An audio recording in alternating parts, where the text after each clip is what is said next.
All right, so the first step today, I'm gonna take this thing on a drive, last drive of the year, and we're gonna get the engine up to temp because I'm gonna do an oil sample and then send it off to Blackstone. It'll be the first oil sample from this, but I did an oil change about 1,000 miles ago. I'm gonna set it off, and between the compression numbers and the leak down numbers, the wear metals will give me a good idea of how good this engine is or how good it isn't. So far, everything has been good, but the Blackstone analysis will be like one extra step. So I'm going to do that. Plus, it'll be easier to drain the oil and the coolant and the gear oil and the rear end oil when it's not quite at operating temperature, but better than cold, because it was below freezing last night. So I'll do that first, and then we're going to come back here and we're going to start going through the whole process of pulling this engine out. So disconnecting the harnesses, disconnect the fuel lines, pretty much anything that's going to be in the way. Also considering pulling off the entire front clip here. I'm going to pull this whole thing off, and that'll allow me to easily pull the engine out. So that's the plan. So engine and transmission are going to be the first thing to come out, and then I'm going to start removing the other pieces. Well, obviously I got to take the drive shaft down, that kind of stuff, but that's part of that process. So really nothing else to say, just get to work. Like I said, I got to take the front bumper cover off to get the floor jack underneath the car to get this thing up in the air. So we got 4 13mm bolts. And I'm sorry, they're not bolts, they're nuts. And then just slide it right off. What I do with this is I jack it up by stages. So I'll do the front, I'll do the rear, I'll get it level. I only put the stand underneath it first, and then I put the height adjusters underneath after. So I kind of bring it up stage by stage, and then I make sure it's totally level and totally stable before I ever go underneath it.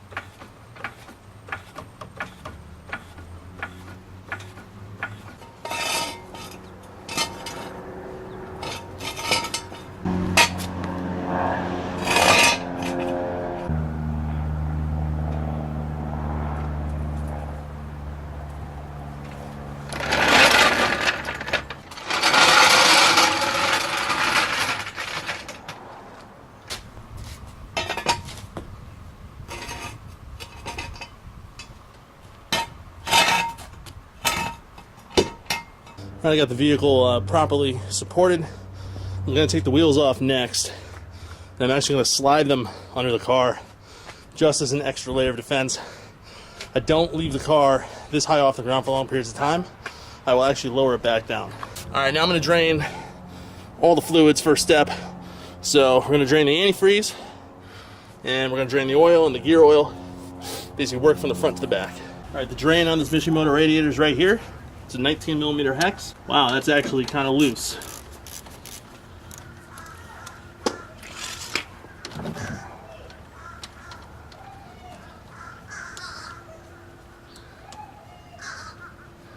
And we're gonna let this drain.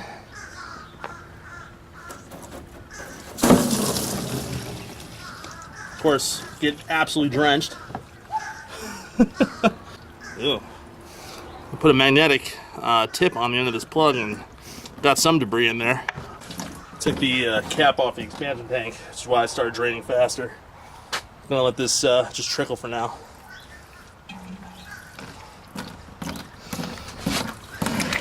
It's doing this kind of odd though, to be honest with you. Now there's also a drain plug on the side of the block behind the manifolds. I'll probably crack that too at some point.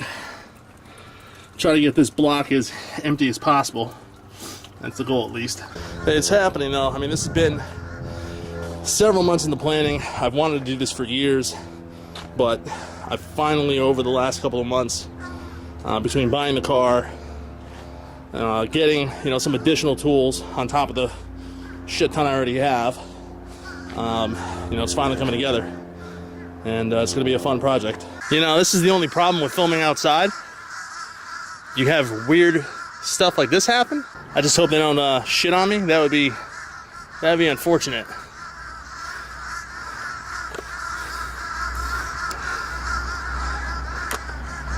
Okay, cooling system has pretty much drained out from the radiator area, so now I'm gonna go ahead and take an oil sample while I'm draining the oil from the engine.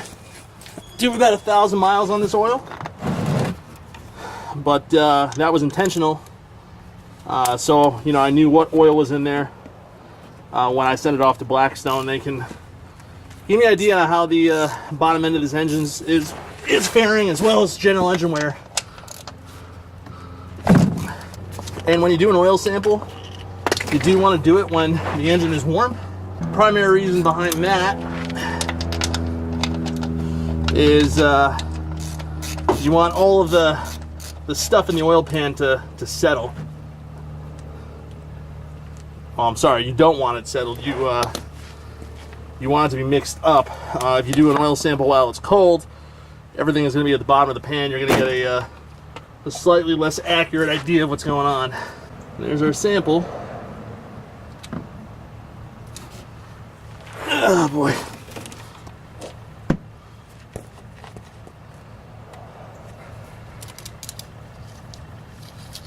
So let it drain. Other thing to note too, I did drive the car decently hard over the 1,000 miles. You know, trying to put it through its paces.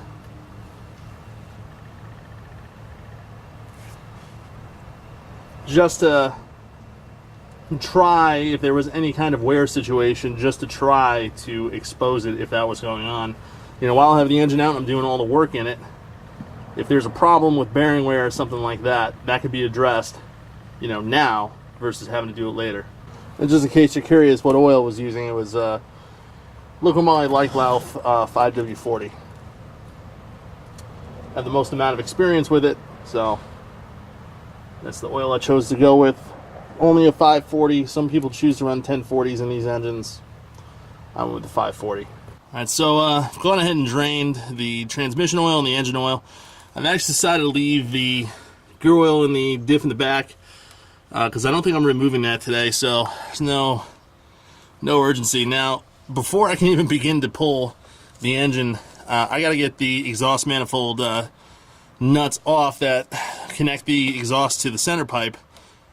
These nuts are they're copper, but the problem is they corrode like crazy, and so the best thing that you can really do is if you have a torch, use a torch, get these things red hot, they'll come right off. If you don't have a torch, really, I think your next best thing is to drive the car, get the exhaust hot, and whatever you do, whatever socket you put on there, make sure it is a super tight fit. You pretty much have to hit it on there with a hammer, because I think these are 14s originally, but because of all the corrosion on them, so I'm basically hammering on a 14mm impact socket and then just bumping it with my 1/2-inch impact. Unfortunately, 2 out of 3 have come off so far, but that can change at any given time. So I'm really going to take my time here and make sure I do not round one of these things off, because that will screw up the entire day here.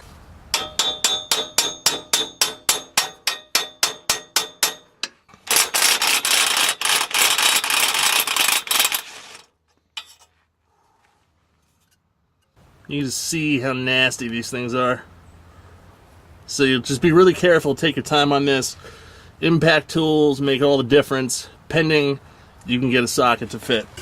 The rearward exhaust manifold, which is right up here, these nuts are going to be a little tricky to get at, so I'm going to have to improvise here. The whole objective here is to try not to destroy it, get this off without creating too much of a disaster for yourself. That's what I'm going to be focusing on primarily here, but you got the general process. I'm hitting the socket on with a hammer, impacting it, basically bumping it off, making sure that the nut is spinning. And that's pretty much the only thing I can do. I mean, I threw some penetrating oil on this stuff, but that's really just to make myself feel better about it. That's no guarantee that it works, and obviously the debate is out there as to whether that stuff even does anything. All right, next step, dig out those exhaust nuts off. One is currently stuck in my 14mm socket. I got to figure out how to get that out. Punch and hitting it on the ground did not work. So now I'm going to take off the entire front clip here to expose the front of the engine. I'm going to have to disconnect a whole array of things. Most likely going to have to take the intake manifold off. I'm going to work up top here for a little bit, sort of get some of the stuff out of the way and come up with a game plan. Mostly because I'm tired of being on the ground at this point. I still have to disconnect the drive shaft and remove the exhaust, but I could do that once I get the front clip off and I get some of the stuff off the front of the engine. Alright, I've disconnected the radiator and all of its associated hoses, so I'm going to pull this off as one assembly here. That's pretty much the plan. See how that plays out. But once I pull that out, I'm going to work on getting that front clip off.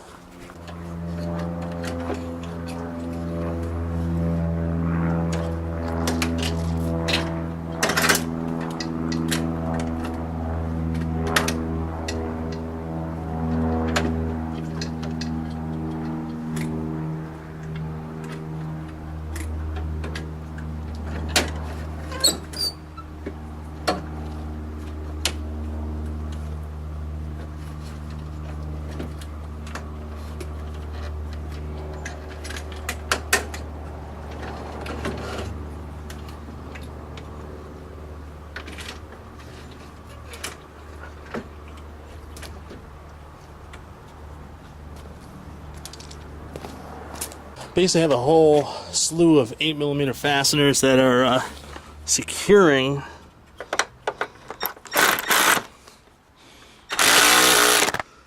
this assembly into place, and so all we're really doing at this point is just removing those fasteners.